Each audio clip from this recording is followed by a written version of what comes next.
कथावाचक देवकीनंदन ठाकुर ने नवरात्र के त्योहार से पहले एक अपील की है कि त्योहार की शुद्धता और पवित्रता को देखते हुए उन्हीं दुकान और दुकानदारों से सामान खरीदें जो कि सनातन का सम्मान करते हों और सनातन के त्योहारों को समझते हों। लेकिन अब इसी बयान पर विवाद का एक नया चैप्टर शुरू हो गया है। कैसे की रिपोर्ट देखिए।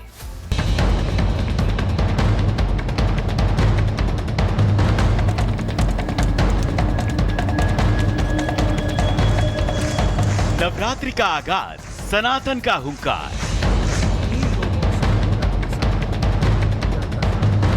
व्यास पीठ से निकला धर्म संदेश।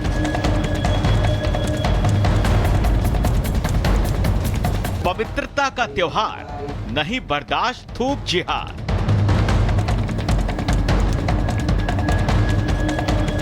वहीं से खरीदो सामान, जहां हो सनातन का सम्मान।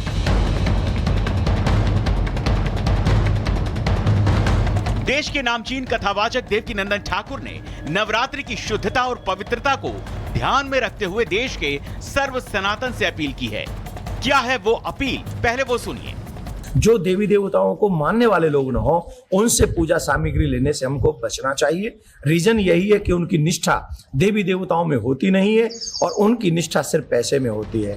देवकीनंदन ठाकुर की इस अपील के बाद से ही सनातन विरोधियों के दिल में विरोध की अंडर करंट दौड़ने लगी है और समाज को बांटने वाली दलील दी जाने लगी है। लेकिन यही दलीलें तब बेजुबान हो जाती हैं जब थूक जिहाद वाली तस्वीरें सामने आती हैं।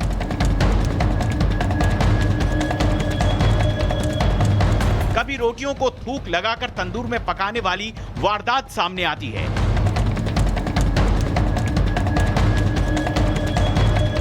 कभी जूस को अपवित्र करके बेचने वाली बात सामने आती है।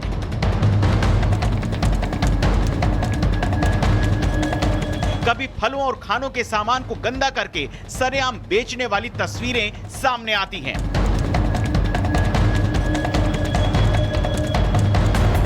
ऐसे में सवाल उठता है कि फिर जो सनातनी अपनी पवित्रता, शुद्धता, आस्था और श्रद्धा के साथ अपना व्रत अनुष्ठान करता है, वो किसी तरह की अपवित्रता क्यों सहे? और ऐसे में देवकीनंदन का पॉजिटिव संदेश लाउड और क्लियर है। सनातनी से ही सामान खरीदें। सनातन की पवित्रता और शुद्धता इससे बनी रहेगी। गलत दुकान से सामान ना लें, इससे अशुद्धता से बचेंगे और कोई विवाद नहीं होगा। सनातन को समझने वाले से ही सामान लें, जिससे समाज में शांति और सौहार्द बना रहेगा। वैसे तो सनातन ही क्या, देश का संविधान भी नागरिकों को व्रत अनुष्ठान पवित्रता के साथ करने की स्वतंत्रता देता है। लेकिन अब गैर सनातनी बाजे गाजे के साथ हो हल्ला मचाएंगे कि ऐसे बयान उनकी रोजी रोटी को खत्म करने की साजिश रचते हैं।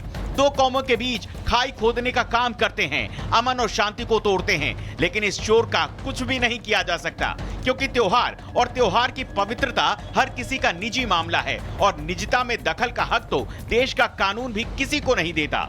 Bureau report. कथावाचक देवकीनंदन ठाकुर ने नवरात्र के त्योहार से पहले एक अपील की है कि त्योहार की शुद्धता और पवित्रता को देखते हुए उन्हीं दुकान और दुकानदारों से सामान खरीदें जो कि सनातन का सम्मान करते हों और सनातन के त्योहारों को समझते हों। लेकिन अब इसी बयान पर विवाद का एक नया चैप्टर शुरू हो गया है। कैसे की रिपोर्ट देखिए।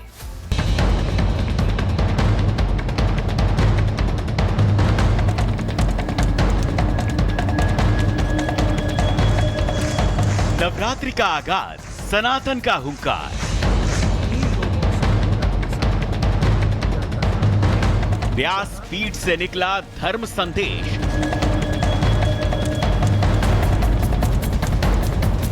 पवित्रता का त्योहार, नहीं बर्दाश्त थूक जिहाद।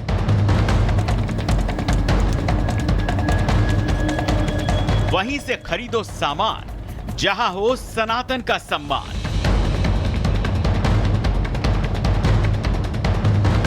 देश के नामचीन कथावाचक देवकीनंदन ठाकुर ने नवरात्रि की शुद्धता और पवित्रता को ध्यान में रखते हुए देश के सर्व सनातन से अपील की है।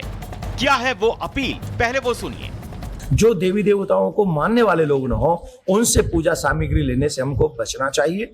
रीजन यही है कि उनकी निष्ठा देवी देवताओं में होती नहीं है और उनकी निष्ठा सिर्फ पैसे में होती है।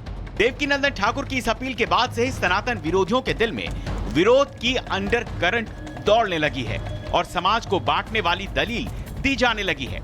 लेकिन यही दलीलें तब बेजुबान हो जाती हैं जब थूक जिहाद वाली तस्वीरें सामने आती हैं।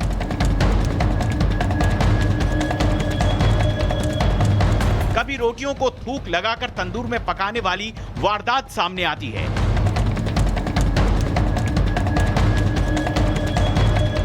कभी जूस को अपवित्र करके बेचने वाली बात सामने आती है।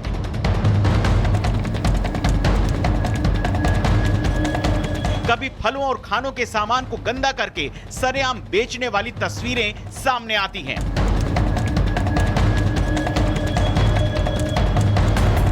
ऐसे में सवाल उठता है कि फिर जो सनातनी अपनी पवित्रता, शुद्धता, आस्था और श्रद्धा के साथ अपना व्रत अनुष्ठान करता है, वो किसी तरह की अपवित्रता क्यों सहे?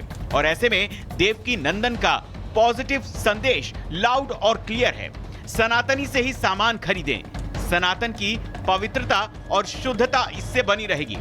गलत दुकान से सामान ना लें, इससे अशुद्धता से बचेंगे और कोई विवाद नहीं होगा। सनातन को समझने वाले से ही सामान लें, जिससे समाज में शांति और सौहार्द बना रहेगा।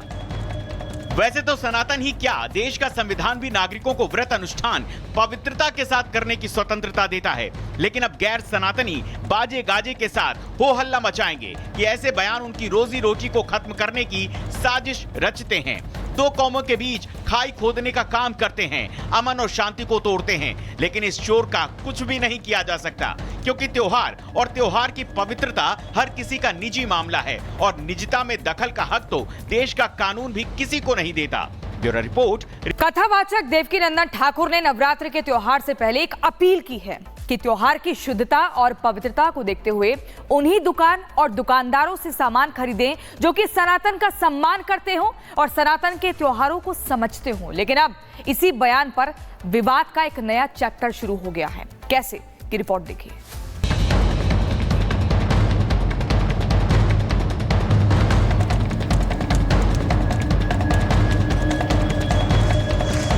नवरात्रि का आगाज, सनातन का हुंकार।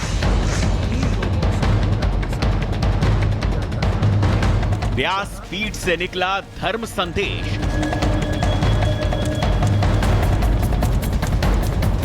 पवित्रता का त्योहार, नहीं बर्दाश्त थूक जिहाद।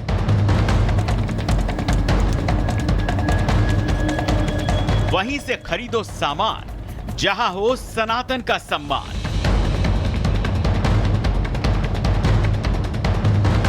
देश के नामचीन कथावाचक देवकी नंदन ठाकुर ने नवरात्रि की शुद्धता और पवित्रता को ध्यान में रखते हुए देश के सर्व सनातन से अपील की है।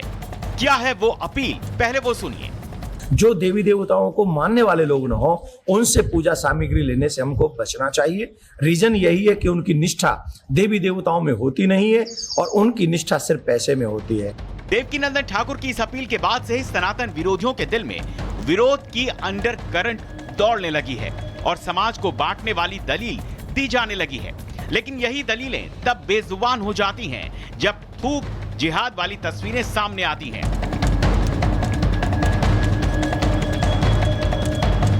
कभी रोटियों को थूक लगाकर तंदूर में पकाने वाली वारदात सामने आती है।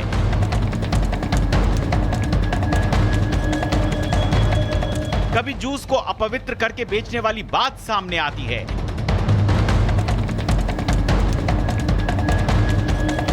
कभी फलों और खानों के सामान को गंदा करके सरेआम बेचने वाली तस्वीरें सामने आती हैं।